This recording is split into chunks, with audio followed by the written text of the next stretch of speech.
हमारे सामने यहाँ एक सवाल लिखा हुआ है जहाँ बताया जा रहा है कि एक रोटी की दुकान पे रोटी फरोख्त होने की कीमत दर्ज झैल खाके में बताई गई है।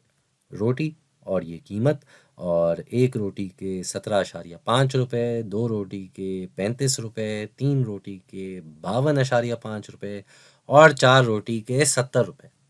इस खाके के जरिए रोटी और इसकी कीमत के दरमियान का ताल्लुक एक्स और वाई की इक्वेशन की सूरत में बयान करें। तो रोटी जो है वो एक्स हो गया भाई, रोटी हो गया एक्स, और कीमत जो है वो हो गया वाई, वो हो गया वाई। ठीक है भाई। तो जब भी हमें इस तरह की इक्वेशन बनानी होती है तो हम क्या करते हैं, हम वाई बटा एक्स इसकी मिकदार निकाल लेते हैं। और वो इस तरफ क्या आ रही है भाई, यहाँ पे 17.5 को एक से तकसीम करेंगे तो जवाब 17.5 ही आएगा। फिर हम 35 को 2 से तकसीम करेंगे तो यहाँ भी जवाब 17.5 आएगा। इधर भी यही सूरत है।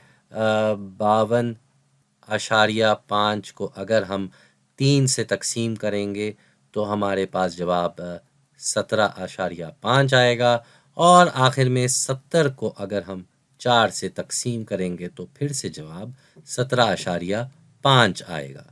तो यहाँ चारों सूरतों में y को x से तकसीम करके यही मिकदार आ रही है।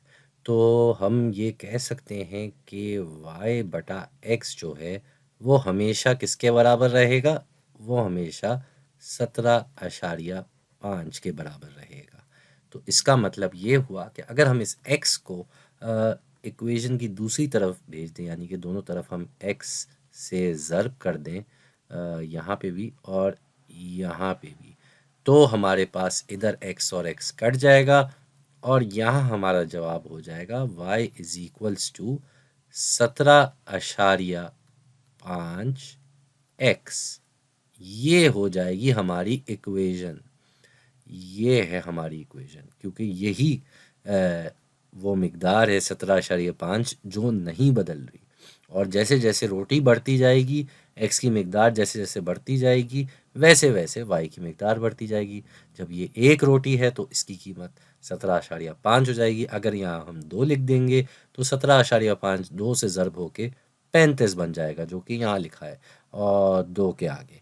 तो इसी तरीके से ये सिलसिला चलता रहेगा। तो ये है वो इक्वेशन जो इस सूरत को बिल्कुल सही बयान कर रही है।